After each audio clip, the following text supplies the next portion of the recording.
clown virgins, clown virgins. We're getting together to make the world better. Clown virgins, clown virgins. We'll make you laugh and play, we'll take your blues away. Greetings. Sithi Kamako, Makosa Makulu Togozani Guni Nonke. My name is Litha Booi, all the way from South Africa, of the Xhosa Nation. Singodumo Chechimano Balno Zandlem Shopo, Spegos on Lenu Makino Nongobe, Omveno Dendesho Kombato Zangem Vailuin, Onongoso Poponum Tamano Nozulu City, Tamaquin Guni Nonke. Yeah, me and my wonderful ancestors that I always walk with and do some really amazing and cool stuff. Just wanted to greet you and thank you for taking the time on a Sunday to be with us on this beautiful, beautiful full moon, I suppose. Yeah, it still is the full moon, the energy of the full moon. I hope that you basked in the beauty of the light and sat in the emerging light of this new space. Away, greetings from Durban. Layla Verity. Yeah.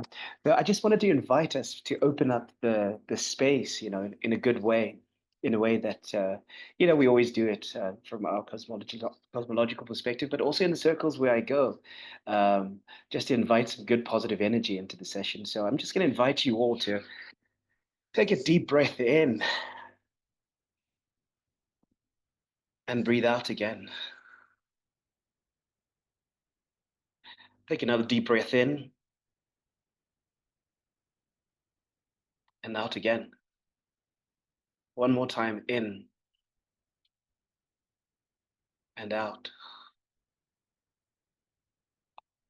Just invite you to scan your body right now from head to toe, toe to head. And just feel the areas of tension. Perhaps there's a lot of stuff that's been happening in your life that, might not serve this session, that you want to just release and let go. Allow yourself to constantly keep breathing with the in-breath, allowing this charged energy of openness to sit with you, and with the out-breath to release whatever stresses, worries, concerns you're walking with, so that you can enter this space in a good way, come into this place in a good way. And of course, in the spirit of clowning about, the most potent medicine is the imagination. I just invite you to tap into the power of your imagination right now, and let's enter into a field of the known unknown, a space between the spaces, which we call the clownverse, a universe where clowns exist, the clownverse. Find yourself a comfortable seat, and it could be by the river, the mountain, the caves, or the ocean. Allow yourself to sit in this beautiful space.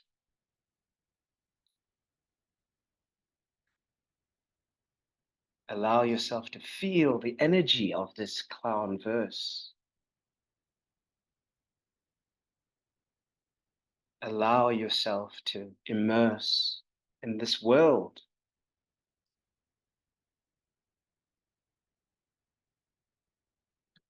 And as you sit, you're joined by Sun Wukong, a monkey from the Chinese pantheon,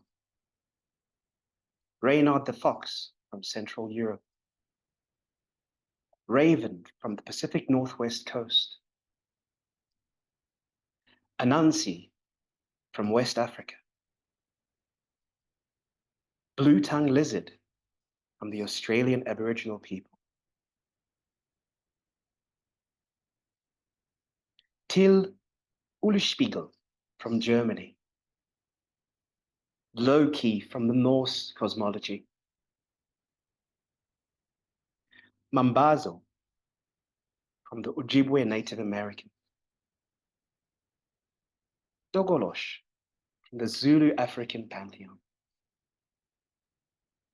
Papa Ilegba from the Haitian Vodou, Maui from the Pacific Islands, who all live and exist within this beautiful clownverse, who all love to laugh, who all love to play, who are all so joyous to see you.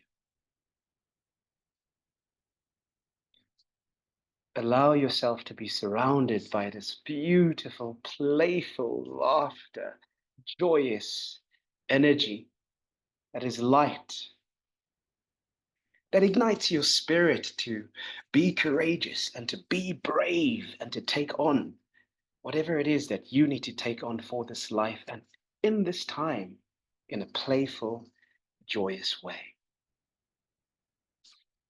Allow yourself to immerse within the energy of the trickster from all over the world, the different ways in which they show up.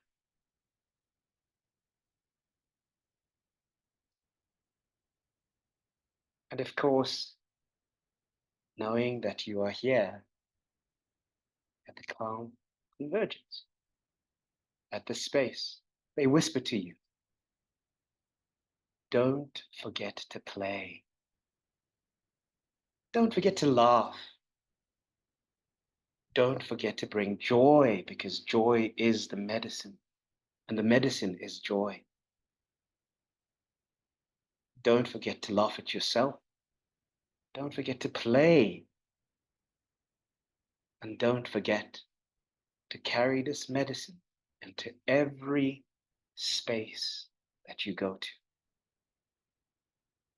Allow yourself to sit with that energy on a somatic level from head to toe, from toe to head.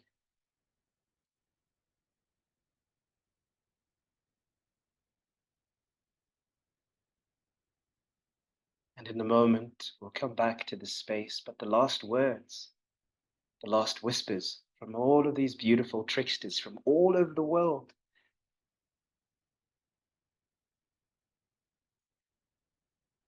is not to forget that it's all just a joke.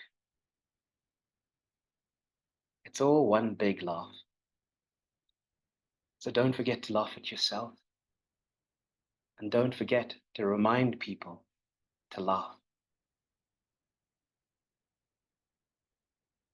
And slowly, you release all these beautiful tricksters and come back to talking space. Take your time.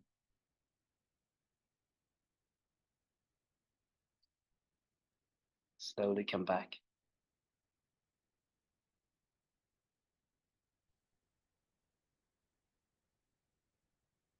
May the joy that you experienced on the other side carry us throughout this time together. May the play and the laughter echo throughout this experience. Sit tight, relax, because this is going to be a fun ride. I can guarantee you that. Prepare your smiles and your laughs, because it will be an interesting experience. And with that, I hand it over. Thank you, Litha. That was beautiful. My name is Rachael Knight, and with Litha, we are part of the Earthrise Collective for Activism, Ancient Wisdom, and Alternatives. And for a very long time, like almost a year and a half, we've been like, we need to bring more play and humor and silliness into all of these things we're doing, because Earthrise is a collective of a couple hundred at this point, activists and spiritual leaders, a lot of whom spiritual leaders who are activists and activists who are highly spiritual. And we're trying to bridge the gap between spirituality and activism. My like dream is that we get all the activists to kind of come out of the closet that they actually are like profound devotees of the holy. Um, but in both those spaces, there's just a lot of seriousness, like very serious activism. I'm a lawyer, I'm an attorney, I protect Indigenous land rights. It's very serious. And in the spiritual circles I'm in, and I'm a ceremonialist, and I'm in a lot of spiritual circles, and it's all very serious. And now I'm sure you can tell by my accent, I live in the United States. I'm from California, and the world and particularly my country, is dealing with a pretty profound, growing white supremacist, fascist, oligarchic takeover. That's really quite intense. And in all the activist circles that I'm in, I'm hearing people say, we need joy. We need laughter, actually. That like the way fascism works is it suppresses the laughter and the joy and the play. And actually the true radical antidote to fascism is clowning and silliness and humor and pleasure. So we need clowns and clowning at the actual front lines of the anti-fascist, anti-white supremacist fight.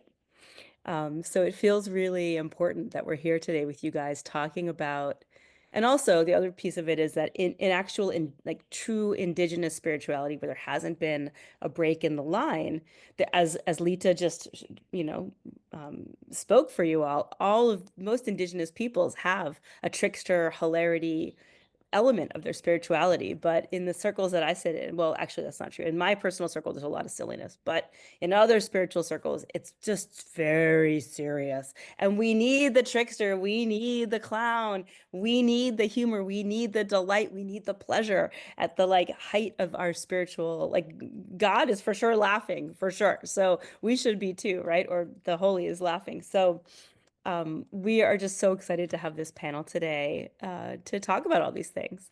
And so I'm going to just quickly introduce Litha Booi, Holly Stoppit, and Robyn Hambrook. And then I'll hand it over to Robyn.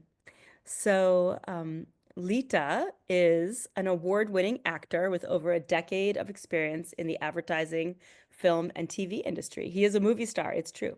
He is also an initiated Sangoma in the Bantu cosmology and has received training in various modalities, including psychic development, shamanism, and ancestral medicine. He is the founder of Ancient Wisdom Africa, which is a container for tapping into ancient wisdom as it relates to pertinent issues in life, society, and the environment. And he is the founder of L'Oreal Media, a company that tells stories about Indigenous knowledge and community development. Holly Stoppit grew up on the road with her family's circus theater country arts play umbrella, and at an early age discovered an enormous sense of pleasure by provoking laughter from audiences, through provoking laughter from audiences. Holly's a facilitator, educator, drama therapist, internal family systems practitioner, clinical supervisor, and creative consultant who offers playful, creative, reflective approaches to exploring the human condition. She is artistic director of Beyond the Ridiculous, a collective of improvisers, and at the heart of all of Holly's work is a desire to promote creative discovery and connection through play. And Robyn Hambrook, is a UK-based director, teacher, performer, and a passionate practitioner of clowning, physical theater, circus, and street arts. Over the past 7 years, she's been exploring the meeting point of clowning and addressing the injustices of the world, which takes her to the space of clowning and activism.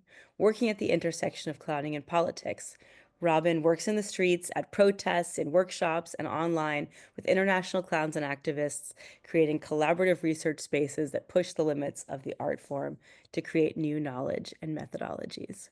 And me, as I said, my name is Rachael Knight. I'm a lawyer that protects Indigenous community land rights. I'm also writing a book on people around the world from a whole range of traditions who are remembering and reviving their own ancestors' land honoring rituals and ceremonies. So that's us. And I hand it over to you, Robyn. Take it away. Thank you. Thank you. Do I spotlight myself? Hi, I'm Robyn, and I'm starting this chat with a little presentation and some images because we wanted to talk about how an activist clown might show up in the world, what it might look like, and that being the heart of my work.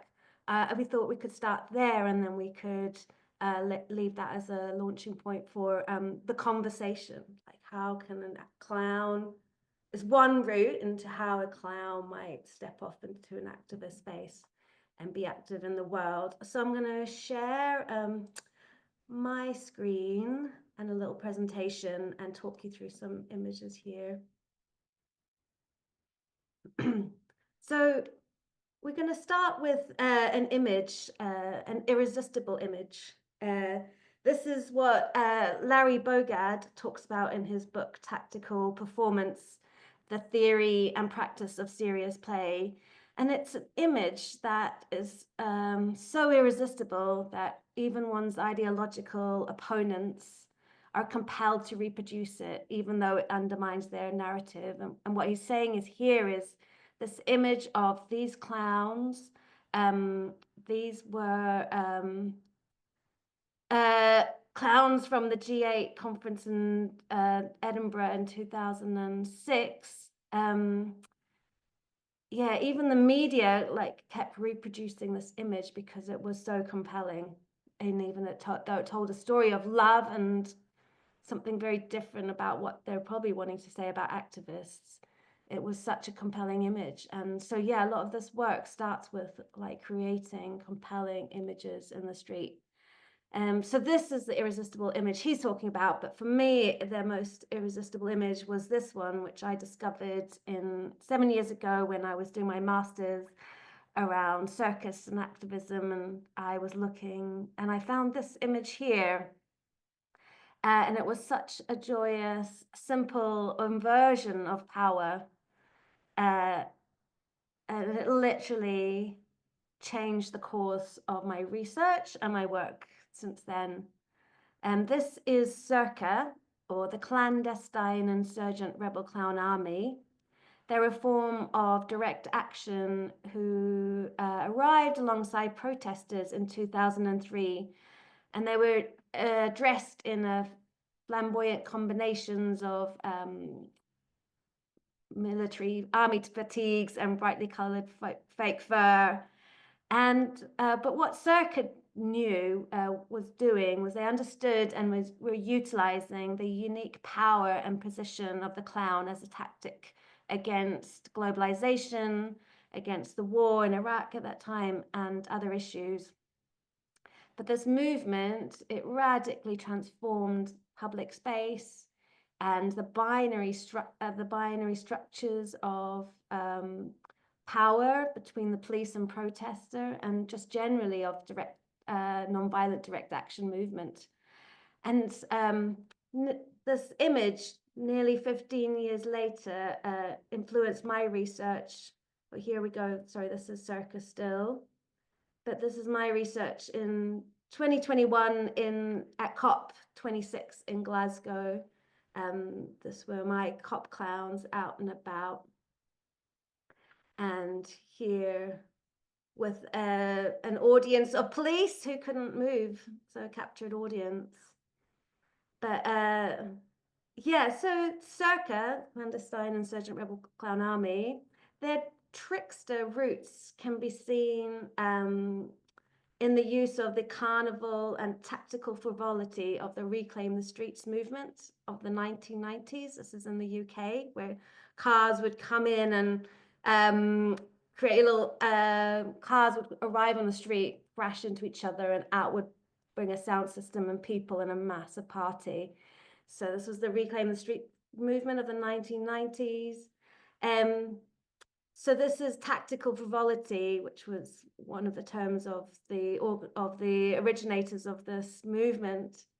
But Circa also took inspiration from carnival, from the medieval carnivals, and the writer of Batkin's writing. He talks about the medieval carnival where power structures are inverted, and the low mocked the high, and the fool was crowned king for a day, and there was no distinction between participants and spectators. So carnival is an example of ritualized disruption, giving space to the trickster, who has been seen throughout history in so many cultures, from ancient Greece to the Hopi Indians. There was always a need to give disruptive and chaotic energy a place in the ritual in order to refresh and renew the whole system, or it risks becoming stuck. And maybe the trickster has arrived already, but you must never put them on the throne, as the author of Lewis Hyde says of the author of Trickster Makes the World, or they tear the whole house down. Oh gosh, sorry, that's my grandmother. Let's move along. So yeah, so for the past 7 years, I've been researching, and as I said, as Rachel said in my biog, in streets, in workshops and research labs, online, in studios, in protest spaces, and with international practitioners, including some of these here.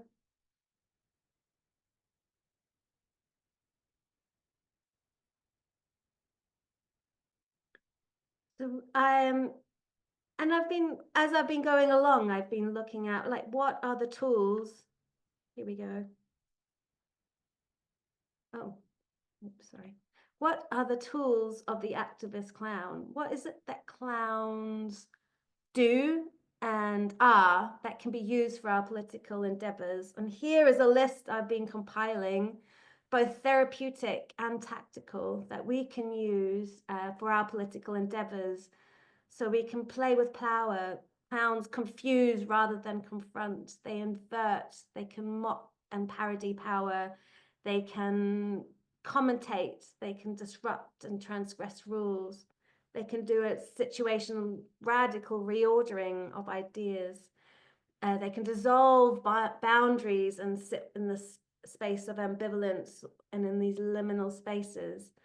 And they can also be utopian, bring joy to places like protests where it has been distinct from those areas of politics, bringing joy to and pleasure and love, tactical frivolity, and using laughter as a form of release.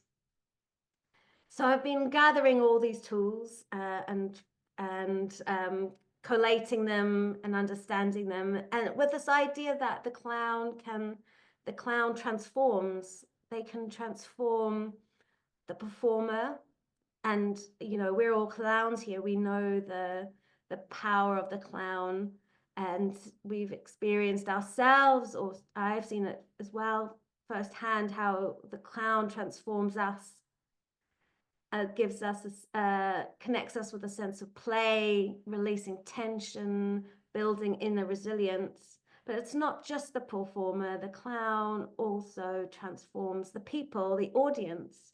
And when you invite an audience in, they go from passive onlooker to an active participant in the experience, an active participant in the rebellion. Clowning also has a way of transforming place. It can turn an ordinary public space into something unexpected and vibrant. From a corporate meeting, an everyday street, to a street protest, can suddenly become a stage for reimagining what that space could be used for. And perhaps most intriguing of all is the power of the clown to unsettle established power structures. The clown's presence can expose the vulnerabilities of those who seem invincible, reminding us that no system is untouchable. And honestly, in our current moment of chaos, remembering the clown is also a trickster. The sacred disruptor can remind us that sometimes a little playful rebellion is exactly what we need. So thank you all. Coming back to your spaces. That's Robyn's TED Talk. And just to give us maybe an embodied experience of this work, I've just got something for all of you. I know this is a panel discussion, but here we are in a convergence of clowns. So I have a little exercise for you all, just to gather a little bit of experience of my work, of this work, and an experience that we know that clowning is fun, but it's also an extremely serious art form. So I wanted to invite you to participate for the next little while. It's but in order for this group here to function, and so that we all know the boundaries, and so in order not to protect you from hurting yourself or plunging this panel discussion into chaos, and actually it would make my job a lot easier if you just all do what I say right now as your leader. And in order to make things run smoothly and to keep it safe, that's all it is here, you know. And simply because I do know better. One moment, please. So to begin, I invite you all, please turn on your cameras, because if I can't see you, I can't help this go more smoothly. And invite you all to sit up straight with your feet planted on the floor, and keep your feet on the floor. I would hate for people's feet to leave the floor and end up anywhere else in the room. And I also invite you all to please be wearing appropriate clothing and headwear for this moment, because yeah, and no nudity. Absolutely no nudity at all anywhere here. Okay. Manish, excuse me, can you just drop that, please? Thank you. Okay. Yeah. Your feet on the floor. Okay. Just okay. So for this moment, here we are. Please, no eating or drinking anything. Just, you know, and please mute yourselves, because I don't want to hear any inappropriate sounds out there. Holly, I was just going to tickle. so get it off. Okay, but just get that off your head and mute yourself. Just get it off. Mute yourself. Okay. Sorry. Yeah. But please don't conduct any conversations with other people in your household while we're here in this moment. It's very important. Gia, what is that on your head? Gia, take it off. 2 sugars, please. Yeah. Hey, Litha, no. Okay. All right. What is happening there, Cersei? What are you eating?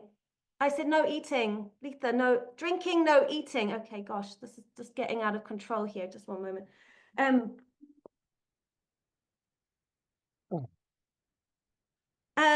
Yeah, so no visible tattoos. As I said, no nudity. Rachel, take that cushion off your head. No conducting of conversations, Cersei. This is getting outrageous. No slutty makeup, please. Hillary. Who are you talking to, Hillary? To stop it, please. Angela. Yeah. Can you just take some... Angela, have you just woken up? Like, please, can you just pull yourself together? Okay, Vicky, told you not to eat there. Okay, so no, just normal lighting and normal backgrounds, okay? Sensible backgrounds here, please. Okay. And don't talk while I'm talking, because I'm in the middle of something very important. I wouldn't talk while you were talking, Robyn, because you're really important. There's no way I would talk when you were talking. Exactly. No Why way. would Me anyone do neither. that? Yeah, Why would I anyone would do never that? do That's that. kind of That silly to would do be- that. Yeah, it's kind of really thing. silly to do that. Oh wow, Bridget, that's so cool. You've got a. What are you doing? Wow, Yeah. that's really nice. I don't Hopefully, know. hopefully I really goes hear that side. you. Where's Don't everybody ask today, by the people, way? Yeah, because Kind of it's crazy Stop to see eating! everything just working out Holly so is talking. nicely. Finish, what have you turned into? Oh wow. Oh, yum yum. Oh my goodness. Okay, I think they're ready for you now, Holly. You can have them. You can have them. Thanks, What a Robyn. rabble. Thanks, Robyn. I'm actually going to hand over to Litha. Yes. Oh, thank you so much. Whew. Where do we go from there? That's always the question. Nobody listens, so maybe let's try and see if they'll listen to me. So I just wanted to introduce a little bit of work that I do, and it's really fascinating because when I was asked to do this panel, and I was like, "What the hell am I going to talk about?" So I'll talk about the only thing that I know, which is pretty much, deep spiritual work and activism. So when it comes to spiritual work, one of my main things is truly to work with the ancestors. So I do a lot of ancestral lineage healing. And that's my main kind of work is really to help people to reconnect with the ancestors in a good way, so that they can live good lives that are aligned and heal whatever traumas are from the past and all these certain sort of things. And so the fascinating thing is when I was sitting with my ancestors, I was like, what do I talk about? One of the things that came through was, did you know that when we incarnate into this world, we have two ancestors, one on the mother's side and one on the father's side that comes down, and each one has got sacred medicine. Sometimes the one might be weaker than the other, and there's one that embraces. And it's interesting when it comes to the clown archetype that a lot of people on this entire clown convergence, you'll find that there was always a clown within the lineage. Many, many moons ago, there was always someone that just loved to have fun, to poke at people and to do some crazy things. They didn't call themselves clown because that's offensive. God forbid you call them clowns, But they were always the ones that brought joy, the ones that shifted the energy, the ones that created this new pattern of experiencing yourself, but also experiencing them. And so sitting with many, many different kind of ceremonies and workshops that I ran, I recall one day I was in Toronto and we were doing this ancestral cafe, which is a program that we usually do. And there was this big interruption that came through. And I felt into the energy and I was like, okay, what is this energy? What is it? What is the message that it's trying to tell us? And I feel it's so relevant right now because we're working with the clown energy. And the message that the ancestors had at that time was that, are you able to hold a deep sense of joy-filled pain and pain-filled joy? And I'll never forget that because I didn't understand that for the longest period of time. Because how can you bring joy if you don't know what pain is? And how can you understand fully the depth of pain and struggle without bringing in a bit of joy?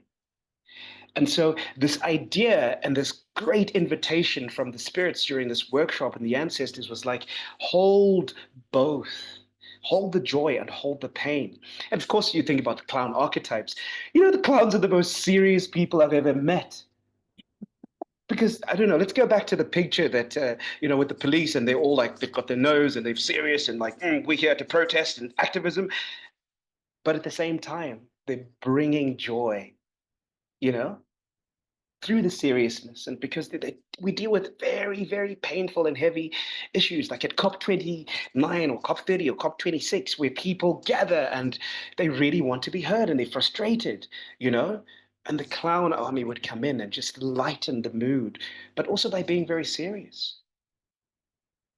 This idea of holding a depth of seriousness, but bringing joy at the same time, because they remind you to laugh at yourself. They remind you to look at yourself, to look at the state of the world, to look at the state of yourself and look at the state of the circumstances and the situation.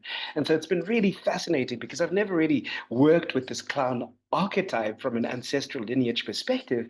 And from our cosmology, the Xhosa cosmology, of course, what I found was and probably the closest deity or the closest, archetypal energy was Ilegwa. Now, Ilegwa is this very interesting character from the Yoruba pantheon who shows up. First of all, he's the opener of the way, which means there's transformation that will come forward. There's a lot of difference and change, but you have to give offerings. But he shows up in a very most interesting way. One, he shows up as the child.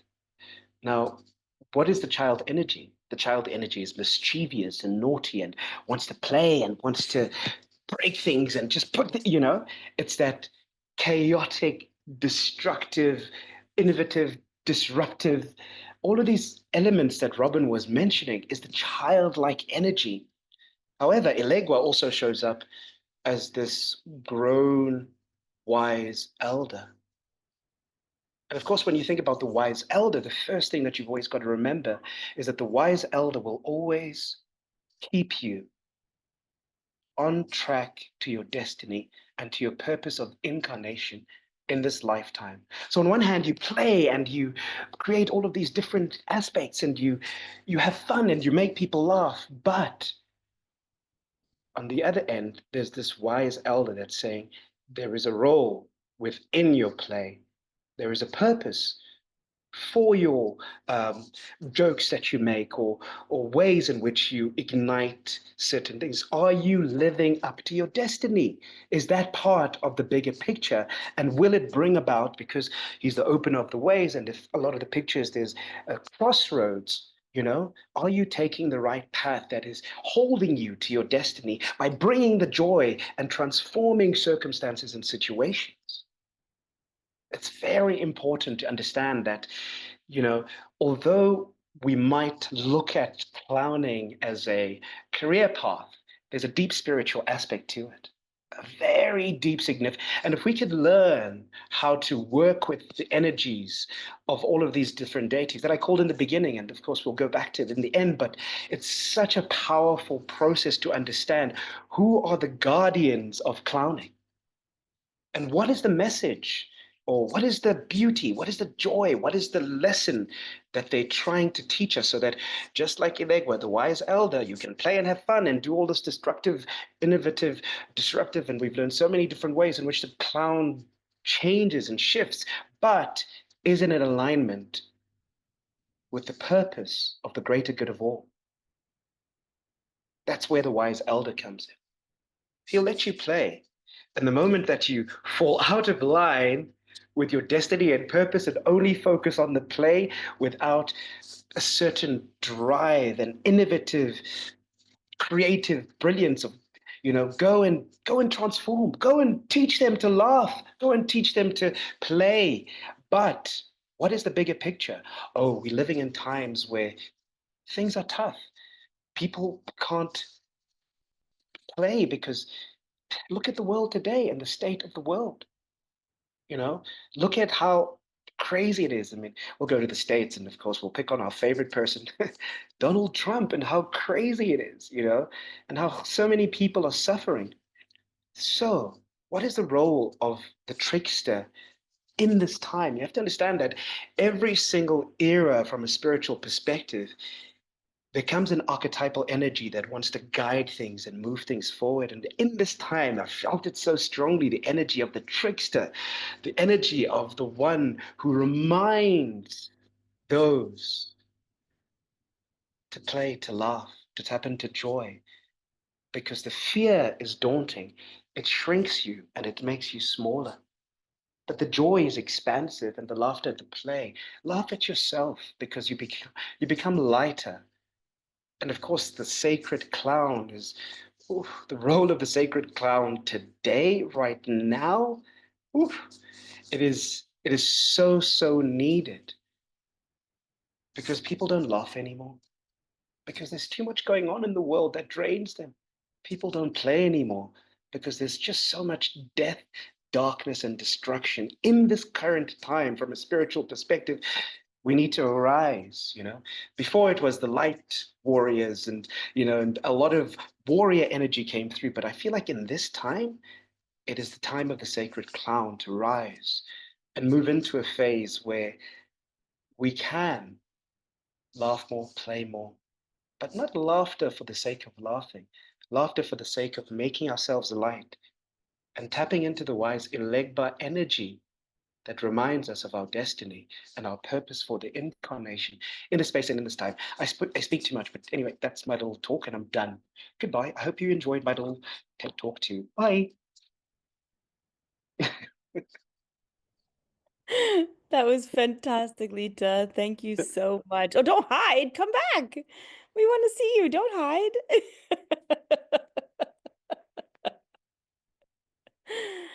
Woo, such truth and such beauty. Thank you, Litha. We're gonna move now into some like a panel talk, or a bunch of questions that we have for Holly, Robyn, and Litha. And I'm just gonna read a bunch of them out. We're gonna basically be talking about their questions about how to bring the clown and silliness into activism. And so then we'll just let the three of them answer as they want. And if you guys have questions or want to speak out, feel free to raise your hand and we can call on you too, and you can join in the conversation. So I'm going to read all three questions at once that we have, and you guys can riff off of them, and we'll see where we go. So the first question is, what is the ancient wisdom of the clown archetype, and what is the role of the clown in today's times? The second question is, how can clowns or the clown archetype bring lightness, humor, and play to activism? And then the third question is, what is needed to bring through that transformation of performance clowning into activism? And what inhibitions or blocks or fears or rage or grief stands in the way of bringing that clowning and that silliness into our activism? And just as a, serious lawyer, I can say that my heart is longing to be clowning more. It's like what I most like, it's just tantalizing, and I'm like, oh, I want that to be my way of life, not like want, here's the injustice, want, it's like we're all, I would say that you guys are at the front lines of like a revolution in how all activists are actually probably deep down longing to be. So how do we bring this into the world? How do you as clowns bring your gifts into the world? And with that, I will be quiet. And if someone can spotlight Holly, Litha, and Robyn, I'll let you guys take it away. I can speak a little to that first one. Yeah, the wisdom of the clown. Yeah, well, we know it, don't we? We know it. We're a bunch of clowns. So maybe I will open this up to the chat box. So what would you say is the wisdom of the clown? Be lovely to get a few different takes on this. For me, the wisdom of the clown is innocence. Is innocence, being able to see with fresh eyes, to be able to be in the moment, full of curiosity, and there's a power in that. There's a power in that because it dissolves all notion of a fixed reality. Any idea we have about things have always gone this way, and they always must go this way. A clown will dissolve that and find a completely different way of interacting. Oh, thank you. There's my face. Yeah, do feel free to type into the chat box as well. We'd love to get a few different ideas from you. And yeah, the clown in these times, it's bizarre. And I don't know if you've been to any of our workshops or talks, but me and Robyn have been all over this conference talking about our experiences. We ran a conference last weekend in Bristol, UK, clown conference called the Clown Congress. And we were hounded by the press. The press are really, really all over us. They want the good news story. They want the clowns. They want us. So I've been in the Guardian newspaper 3 times this year already, and I've been on the telly, and Robyn's been on the radio, and they are chasing us. They're chasing us because they want what we've got. They want the lightness. They want the frivolity. They think that's what they want. And actually that's kind of like the front, isn't it? That's how we meet the world, is through our lightness, through our humor. But behind there is heart. Behind there is compassion. Behind there is love. That's how we meet the world. And it's really interesting that the UK press are really centering us at the moment. This year, it's like they can't get enough of the clown. So I would really agree with Litha. I think it's our time. Oh yes, it's a great question, Mindy. Question for the wisdom of the clown. In today's world, how can we be disruptive while still preserving the integrity of our clown volunteers? Yeah, and this is a really good question. And this is, maybe I'll hand this back over to Robyn, but this is kind of where my work and Robyn's work overlaps, because I'm dealing with the personal. I'm working very much as a therapist. It's very private and it's very personal, whereas Robyn is working very public, very political. She's very out there. And so we found through our union, we've been working together now for 5 years, and we found that, you can't have one without the other. If you're doing activism without the inner work, then that's a sure road to burnout right there. And if you're doing the inner work without doing any kind of engagement with the outer world, then that's a sure road to self-absorption. And there's suffering in that as well. So there's a balance.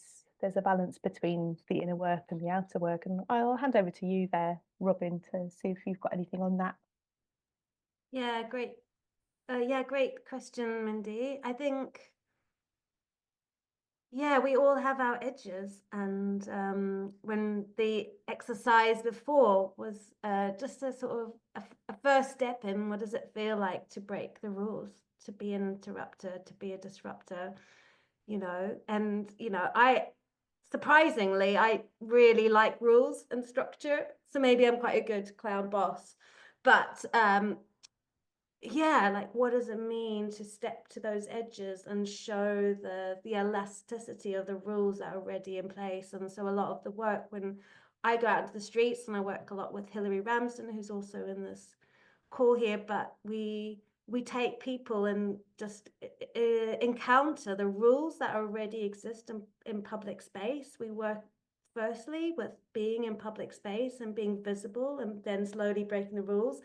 And along the way, we meet our edges. So how do we maintain the integrity of being disruptive? We go to where we're comfortable, maybe a little further, maybe with a mask of a clown and a few friends, we might journey a little bit further than we thought.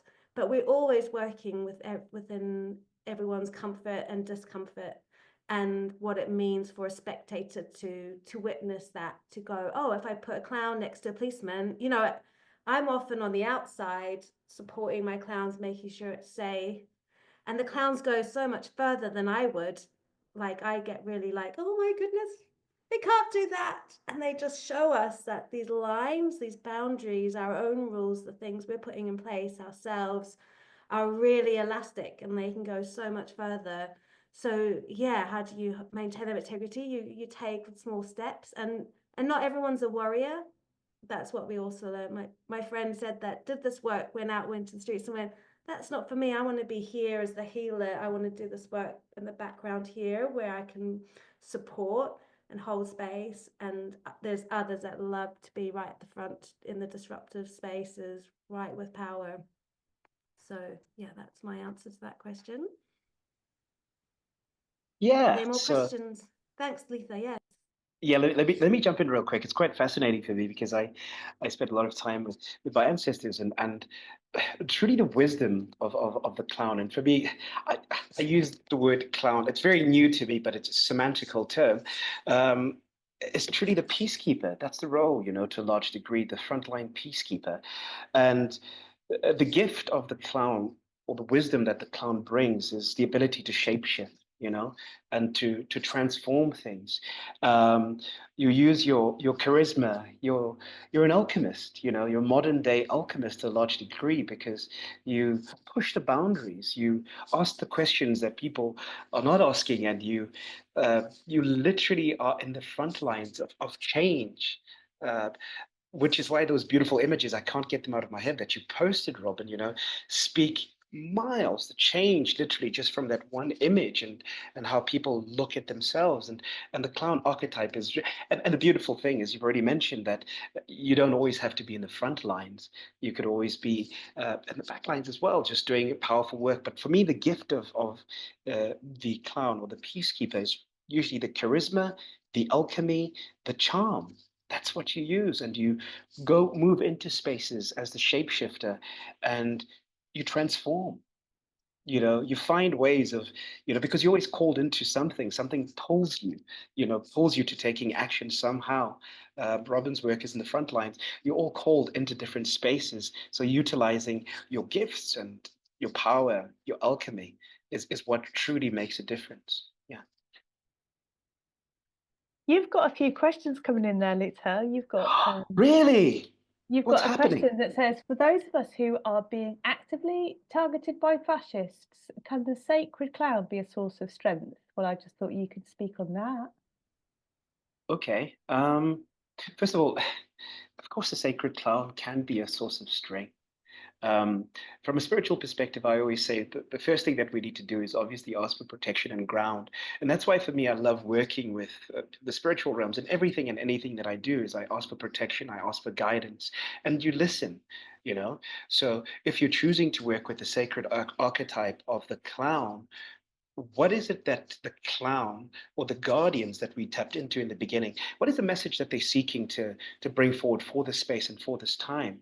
And You will be protected if you are in alignment with what you're being called and sent for. Always, always, always. You know, there will be spaces and places where you will be challenged, because we have to push through. You know, like I said, for me, it's the time of the clown, where that archetypal energy stepping forward. But in order to tap into the clown, understand the guardians, or those deities, the trickster energies from an indigenous perspective that you work with. You know, that's what we work with. You know, because they're the ones that lead into this world and protect us and help us to find the tribes that will move together. And you know, I'm going on, but I hope you get. And the answer is yes. Thank you. I wanted to just add something to that, just to say that clown is not the answer to everything. Yeah. I mean, it's a good answer. It's a good answer, but it's not the answer to everything. And there's all sorts of systemic things, obviously. We can't solve everything with clowning, but I don't know, we can try. The second thing I wanted to say was, as actually it comes from Didier Dancois, who teaches Sacred Fool, I think he calls it. He's a French guy. And he says, why are the clown's shoes so big? So he can touch the earth more.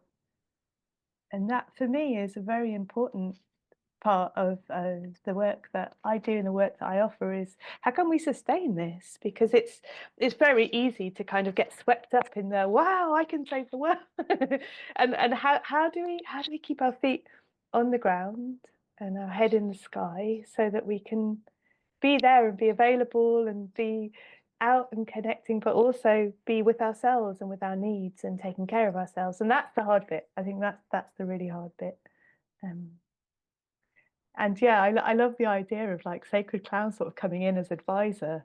And you know, it's a great actually, it's a visualization that I've done before, is that imagining that you're in the worst dire situation and who should show up but your clown. You know, what does your clown do to support you? And that kind of backwards thinking, that upside down perspective, it can have surprising genius within it.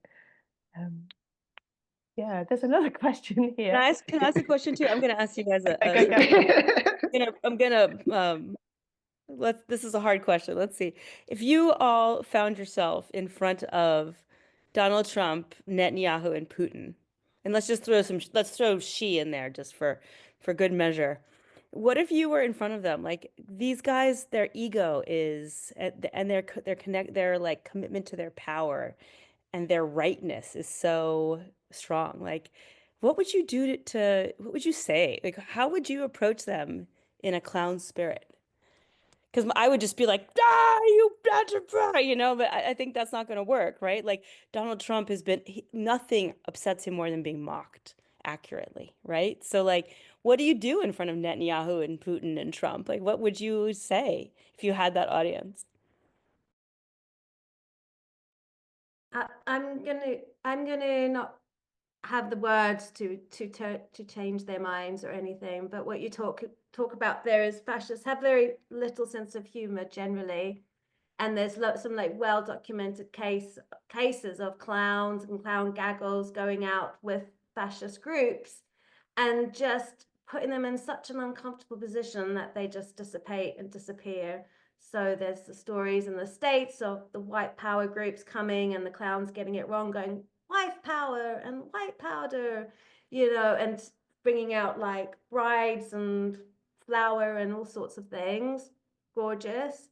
The same in Finland, there were gangs of fascist groups who were going out to protect citizens at night. So the clowns went out to support them, and they were just so uncomfortable.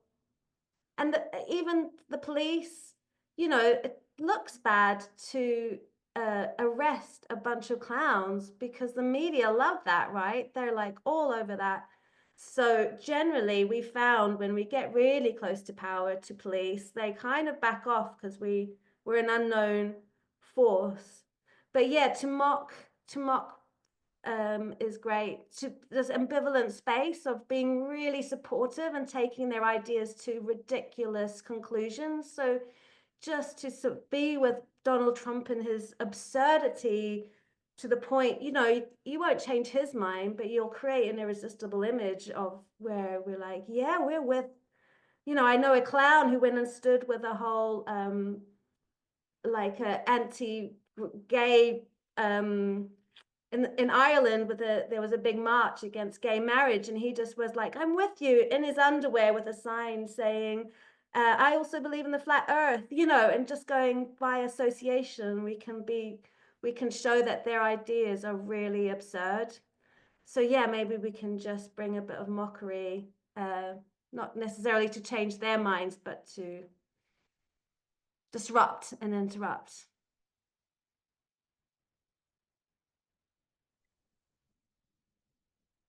There's a question in there about Donald Trump.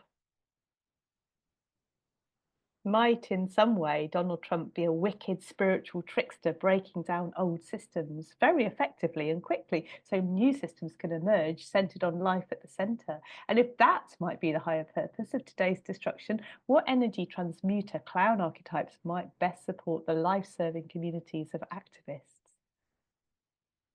Big question. It's a big question. Can I just say, based on the question that you just asked, Rachel, for me, I was in I think it was Matthew, with all these indigenous wisdom keepers from around the world that were talking about the clown energy, you know, and how it shows up. One of the things that really stood out for me was what he said was that, you know, how he does it. He goes to all of these different conferences, these political conferences and all these different things. And as the shapeshifter that he is, as the innovative disruptor that he is, you know, he asks questions that nobody else asks, you know? And so his thing, it's a silly example, but his thing was like, so tell me, sir, what is your somatic experience of all the things that you say? And of course, no one will ever ask Donald Trump all those kinds of questions, but the idea is, when you make these decisions, are you really in your body or are you outside of your body? Are you living an embodied life? Or, you know, and so the trickster slash shapeshifter is able to move into spaces and shift and alchemize the energy in a way that things change. Things change, you know. And of course, a lot of people will shut him up or whatever it is, but there was always going to be one or two or three people that come towards him. He said, but it was like, people come to me afterwards and they ask me all these questions and they invite me to all these things because no one had ever spoken about that before. No one has ever brought up a somatical experience in a political space. So there's different ways in which you can work the energies by tapping into the trickster energy, you know, as the clown, you know, the shapeshifter, the one who knows that, you know, the energy that's needed in order to alchemize this situation is this. And the question that I'll utilize is this. You know? So I just love the idea that a question that really ignites something within the audience can shift the energy, thus create a ripple of change because they'll start to think about it. Yeah.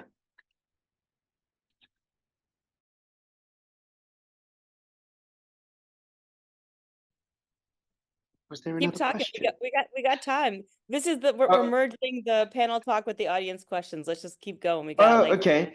5 more minutes. We got it. Okay.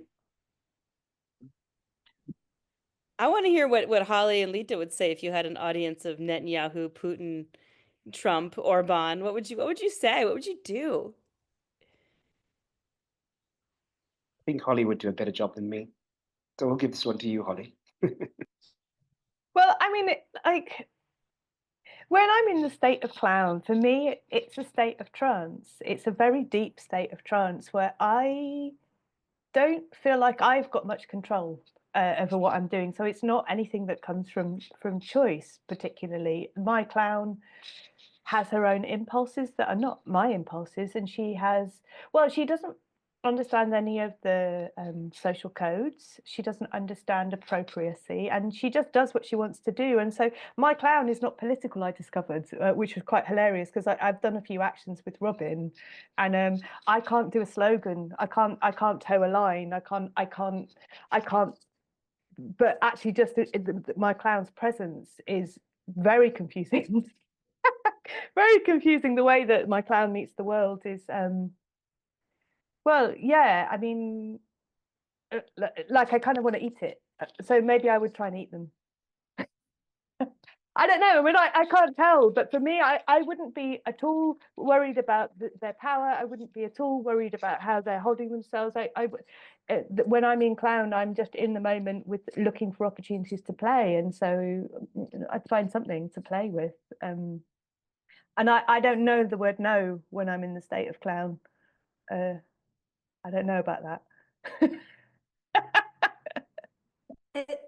It's interesting what you say there, Holly, about not being political as a clown, and many a writer would say the same thing. The clown is what they are, you know. And so what I know about the Circa, the clown army, is that they brought in a little bit of the bouffon, because the bouffon is a sort of dark inverted clown that's a lot more political. I think Sacha Baron Cohen and Borat, those types of characters have the little savvy to the streetwise and savviness to be a bit more in the mockery and the parody. So yeah, to work on the street, I think needing to hold all these things, the light simplicity of the clown state, the clown logic, but also a bit of the streetwise bouffon there, but savvy as well.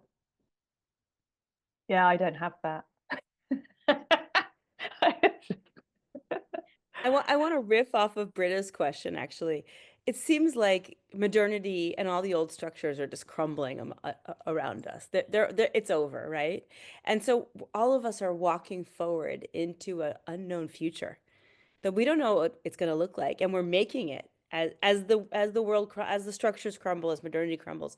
We are walking forward and making the new path as we walk it, and it feels like, again, it feels like that clown energy needs to be at the forefront. Like what we're talking about, like, you know, at Earthrise we talk about alternatives, right? Like, what if you were remaking the world structures, the social structures, bringing clowning into it? What would you guys do?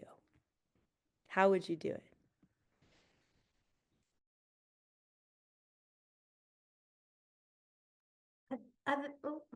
I think yesterday we proposed some questions in our workshop, like what would clowns look like at the center of everything? You know, if clowns remade the world, if there was a destruction and the clowns got a chance to rebuild from the ground up, what that might look like. And it's bonkers, to say the least. It's very topsy-turvy.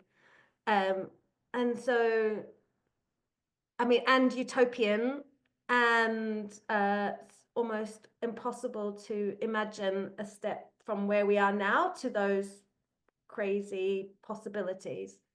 So I don't know, I think maybe there's a little interim paradigm moment, you know, when we're going to, like, what's it going to be like in the future, where we are now, and before we have to crash and burn and build all that again, what are the bridging things in the middle here? What can we do? How can we, you know, and what we're doing with our work was just trying to bring more people to this practice, like trying to bring playfulness as a resilience builder, as a community builder, trying to bring this practice of play into as many spaces as we can, and just so we can resource people with some inner resources for these big tumultuous changes, you know. And in there there's clowning and grief, like we got to grieve the old in order to accept that something this is breaking, and we are going to be part of something massively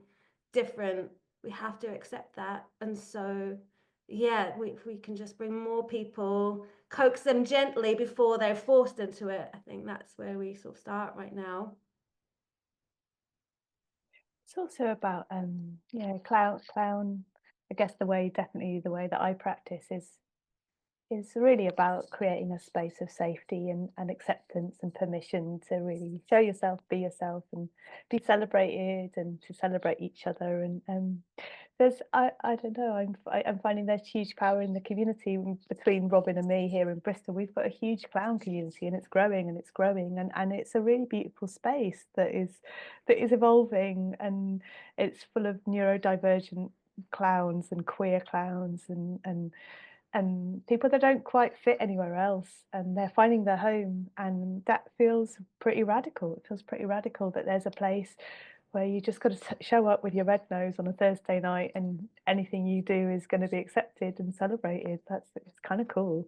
So it feels like a big part of it is that we're building community and collaboration, and that's how we step forward. It's like we step forward together, and we infiltrate together. Sorry, Darpan, you raised your hand? I'll speak after you. I did. I've lowered it.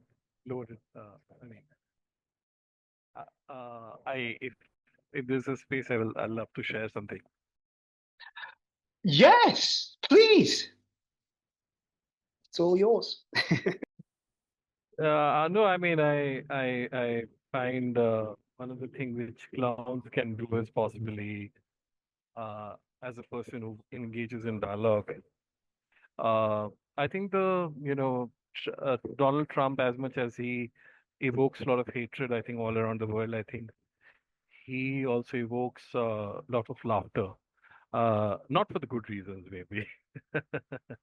But I think the only person who possibly was a little human with him was Trevor Noah on the Daily Night Show. That too later on, I think he had some sort of a deeper realization, and that's possibly after that he left the show. The reason I'm bringing that up, I think the idea that when you mentioned that we are entering in an unknown world, I think what the clowns can do is that we can talk about spectrum, and rather than excluding some people out, somebody who is right and somebody who is wrong, can we come to that space of chaos where I understand that you may have issues. We don't know what possibly happened in his childhood, and so many people, who are perpetrators are actually the victims of their own trauma. So I think if clowns can bring about that spirit of not laughing at, but laughing with, and that's, I think, is a deeper work which is required for the clowns to do, because it's very easy to laugh at Donald Trump or Boris Johnson, but now but you know what I'm saying, because the world today with so much chaos is very difficult to figure out that who is right and who is wrong. And as much as we feel that we are right, but we are ready to be corrected, and that can only happen when we invite the other person in space. So if you ask me what's the future of clowning is, the future of clowning is in facilitation. The future of clowning is as mediation. The future of clowning is in education, is bringing about the world which tries to not operate in a spectrum, but love to be in the space of binary, which is not the world is ever. World can never be in zeros and one. Thank you so much for sharing that. I just want to say, from my side, I think, I believe that we're all born for a purpose, and clowns have their role, and so too does everyone. So activating a sense of play would be the essence of the clown spirit, of clown energy. Play, because what happens when you play, you imagine and you create, and destiny or purpose or whatever it is that you're here to do in this life and in this time, the best way to find it, and I always used to say this used to be my slogan for the longest period of time: if it's not fun, I'm not doing it. And if I have to do it, then how do I make it fun? And I just love that idea of like finding the fun again in everything that we do, because everything has become so serious. Just imagine a world where we could play and have fun and create. The idea of wrong or right does not exist. We create spaces of, I think Holly mentioned something so beautiful yesterday. I don't know what I'm doing, and it's okay. The idea that you could just really keep doing something, and it's okay no matter what the outcome is, but you're moving forward and you're slowly stepping into your destiny and into your purpose in this life and in this time. So it would be really creating communities for me where we play more, where we create more, where we use our imagination to explore possibilities, where we put on silly costumes, where we dance in the middle of the street, where we tap into fun, creating in a fun way. And I'll say it multiple times, my favorite thing in the world. If it's not fun, I'm not doing it. And if I have to do it, how do I make it fun? This is so great, though. I'm like really compelled by this conversation and Oh, the do you want to keep comments. going? That's okay. Yeah. I want to hear Um, you. but yeah, no, I can talk about the joy wars. But yeah, just to, yeah, joy. Joy is a practice, joy is a way of life. And I'm quite a joyful person, and my joy is quite loud. My joy is quite loud, my joy is quite boisterous. My joy is, I've been a clown for, well, 40 years now. So my clown is quite big. And I took a year out couple of years ago, and I moved to a meditation retreat centre in Devon in the southwest of England, Buddhist retreat centre. And my joy was a bit triggering for many of the Buddhists that I was living with and working with, because there seems to be, especially in the British Buddhist community, there seems to be a real love of silence and contemplation and quiet joy, quiet contemplative joy, and that's beautiful. I'm not shitting on that. I'm not shitting on quiet contemplative joy, because that, of course, that's important. But in that there didn't seem to be space for me in my particular brand of joy, which is not only noisy here, but also I seem to create noise everywhere I go, because I seem to invite other people to be quite noisy with their joy. And there was one moment when we were playing a board game with some of the retreatants, and it was hilarious. We were laughing our heads off. And the next day in the group meeting, one of the other coordinators said, "This is a retreat centre, not a holiday camp." I was really upset about my level of joy and what I was bringing to the quiet countryside of Devon. And it was so interesting. And we did a lot of unpicking. We have group therapy. Part of living at this retreat centre is that we had group therapy to kind of look at our interpersonal stuff. And gradually it transpired that what I was triggering in him was a real, like, deep kind of childhood fear. His father had mental health issues and had been in and out of hospital throughout his childhood. And so the family mantra was, don't get excited, don't get excited. So suddenly I rock up and I'm wearing flowers and flowers in my hair and I'm laughing and I'm excited. And it was hilarious to just kind of peel back the layers to go, oh, okay, so actually it's not me, it's not really about me, it's not really about my joy, it's about what I'm representing. And just so interesting to kind of really interrogate what that was. And then once I understood that about him, he understood about me, that I need to express my joy, I need to be exuberant with my joy, because that's a really big part of me. And then we kind of gently came together and we formed this beautiful friendship, and we're still in touch now, and we all live happily ever after. But I think the point of this was just to say that, you know, joy shows up in many different ways, and yeah, it's funny that there's some places where it feels like, oh, no, I can't bring my joy here. But what if we do? Like, what if we do bring our joy here? And yeah, I wanted to offer a little contemplation on the subject of joy, of of getting upset about joy. Yeah, exactly. What's your joy? What's your joy? What brings you joy, and how do you express it? If I might jump in, I would say that the question, I think your story is brilliant, because just like the activist world needs to be disrupted by clowning, I think the spiritual world needs to be disrupted by clowning. And so many people, just like that sweet man, like, they take a deep spiritual path because of so much grief and so much trauma and so much rage and so much pain. And there's a lot of spiritual bypassing here in California, where people are like, I'm so spiritual, but they haven't actually, like, plumbed the depth of their complexities. And I think that there's another way in, a deeply spiritual way in, is through clowning. And so I love the clown in the Buddhist retreat center, right? And I think in the last 10 minutes, if you guys are up for it, let's really take a deep dive. Like, how do we disrupt, like, dominant spiritual seriousness? How do you as clowns do that? Good question. Yeah. But you, So I'm just going to say I was when I was still a kid, maybe 11 years old or so, the priest took me in to a gathering of priests just where I grew up, and in the environment, and he, you know, did a whole retreat on humor in spirituality. So it was quite wild. And he also let me like juggle and be a clown in his church and things like that. And he made a whole thing about that, right? Like including basically the contrarian and the one that doesn't fit and the one that maybe has doubts and the one that, you know. So yeah, I think it's powerful. Yeah, me too. Thank you for sharing that, Britta. And for me, play is a practice, joy is a practice. And actually, I realised in that year that it is my spiritual practice, and it's my purpose. And I can't live in quiet places like that anymore.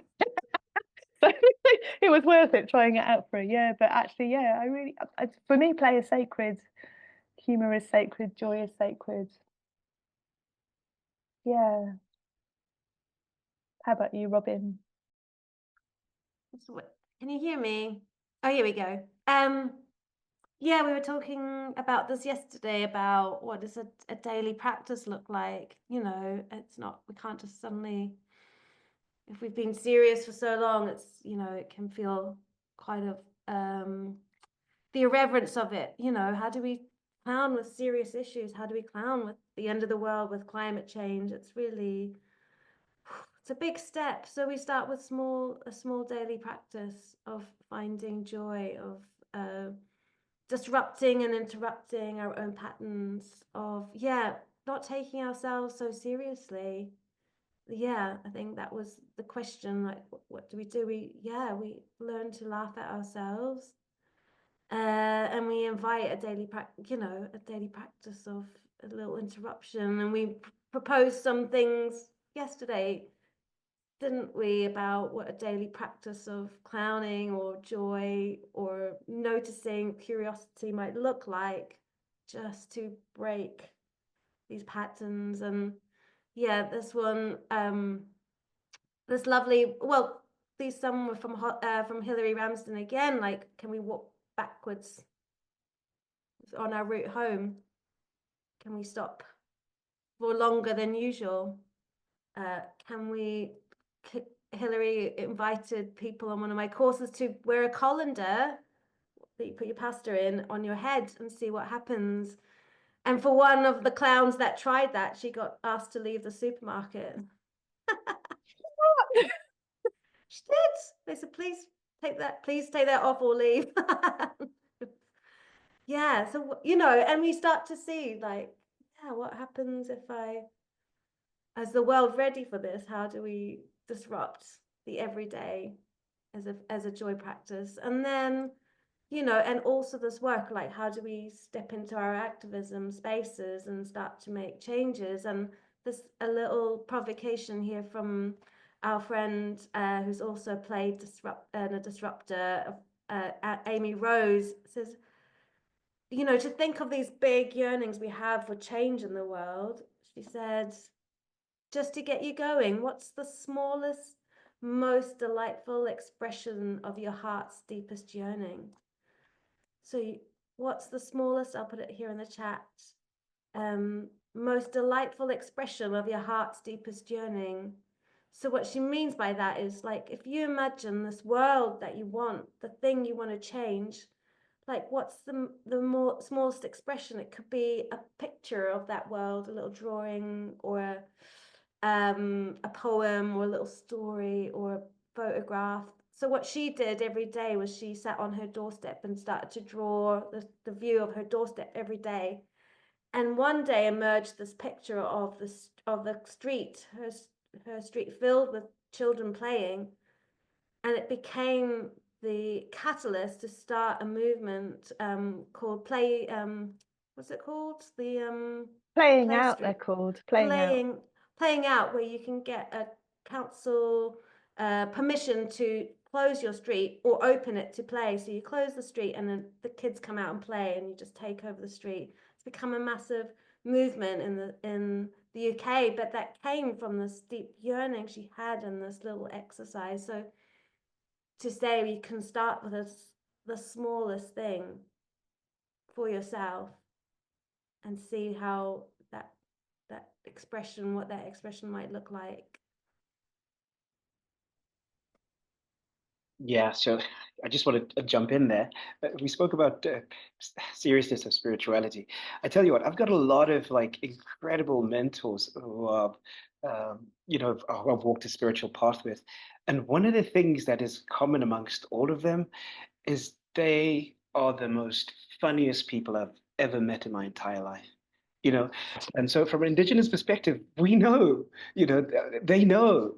We sit in circles and we have a big laugh about the incredible work that has been done on a deep spiritual level, but how we all came back and we land back and I mean, I can think of numerous. I mean, Chief Ninawa was part of the Earthrise. I mean, he does incredible work as an activist, but also as a spiritualist. But he always walks around with this big smile, you know. And I'm like, and I could mention so many of them, So it's really not that serious. And one of the games that I used to play ages ago, what would happen if you die one day and you go to the other realms, whatever it is that you believe, and everyone's having a good laugh, and you walk up to them and they ask you ask them, why are you laughing? And they're like, well, we're laughing at you because you took yourself so damn seriously, And so for me, that's always been an invitation to just always have a good laugh and enjoy myself. And there's a lot of deep work that we're here to do in this world. But like I said, my mantra, if it's not fun, find a way of making it fun and light and humorous, to bring the joy, because the joy is needed. Everybody in the Buddhist center is meditating in this deep, serious, quiet, contemplative manner. Who says making a noise and walking up and down and acting the fool is not meditative? Whoever said that? Whoever said we have to sit down? And why did we listen to them for so damn long? Why? And so just really, and that's the beauty. If you tap into the trickster energy, or like for me, Elegba, I always go back as this child who's a disruptive innovator who walks into the spaces and sees, no, man, this can't be right. I don't feel anything spiritual in the space, so everyone's too serious. Let me just bring some joy and make people laugh, and that's the role. That's their role. That's the sacred trickster. That's why you're here, is to shift the energy, to make people think about things that they've never thought about, And so within the spiritual realm specifically, and all the circles, I just really would like to invite you to the idea that it's all one big joke. And God is sitting there having a big laugh. There they go, being serious again. Why? Joy is the elixir of the soul. If only we could remember that. Joy is the elixir of the soul. And once we move into a state of joy, you'll notice things start happening, And I'm not saying that you won't be challenged, because there'll be many challenges, but are you able to hold that joy-filled pain, that painful joy? Has always been my kind of thing, holding both, knowing that it's painful, yeah, but where can I find the joy in this, Okay, it's a little too much joy, and maybe people aren't receiving it well because the pain is too deep. How do I shift my energies now to alchemize the situation and work with the energies, So that's just the role that I've played in my spiritual practice, and that's what I do. Is I find the joy. I make people laugh, because all of my elders and all of the ones that I look to are always having a big laugh. It's like, whoa. At the end of the day, how many times did you laugh today? Is the question they'd ask me. Anyway, yeah, Well, that's a great note to end on. We're coming to the end of the session. Do you want to lead us in a closing? Sorry, Holly or Robyn, do you have any last words? Burning thoughts. No, just this has been great, and I'm going to save this chat because it's so rich what you're putting in here, and yeah, I just feel like you've stretched us out in so many different directions through your contributions. So thank you so much for that. Thanks, everybody. It's been an amazing conversation. I feel really, it's tough being the timekeeper.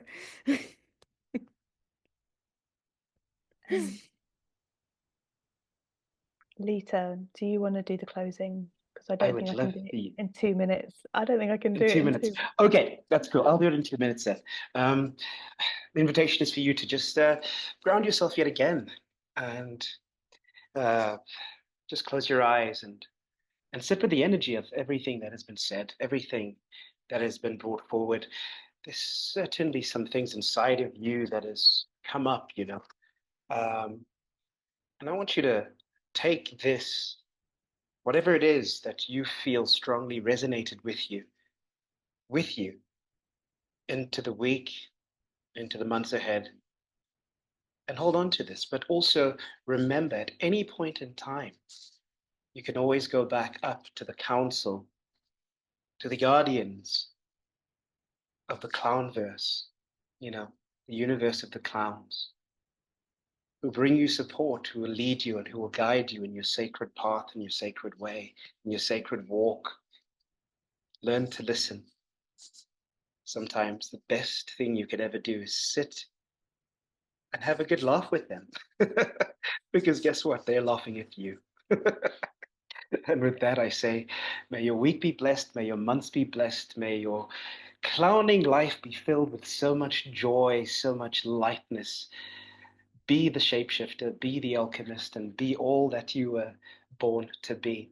Sitikamako Tokozani Ashe Makosa Makulu. Thank you for joining us.